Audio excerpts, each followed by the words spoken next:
from the book of Numbers, chapter 17, verse 8.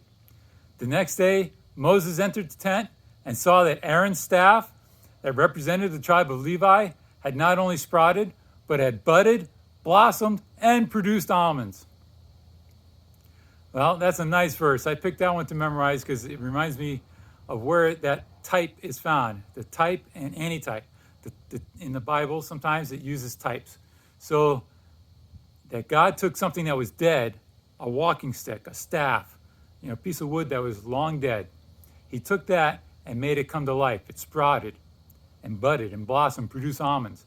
It came to life. That was the type. The antitype is Jesus Christ. He was a man who was alive. He died, but then God brought him back to life. He was raised from the dead. That's the antitype. So I've done some research on types and antitypes, so I wanted to remember where that verse was in Numbers.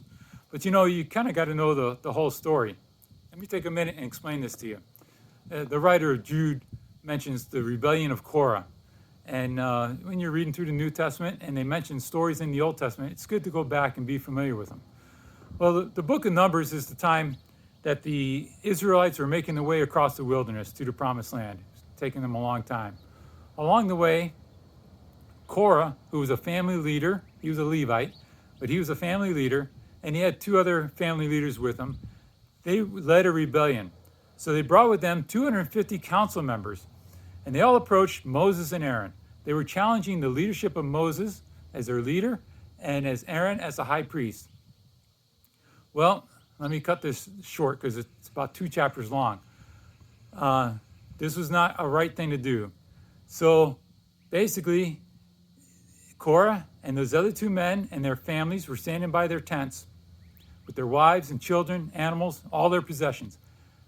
God made the earth open up and swallow them whole. They all died that day, instantly. Then God sent fire from heaven and consumed the 250 men that were with him, those council members. From the ashes, they all were holding censers with incense in them. From the ashes, God told Eleazar, the son of Aaron, to go out and collect those censers because they were holy. They would be hammered into sheets to overlay the altar. This way, when people would come to make their sacrifices, they would remember that Aaron and Aaron's descendants, including Eleazar, the son of Aaron, were the chosen priesthood.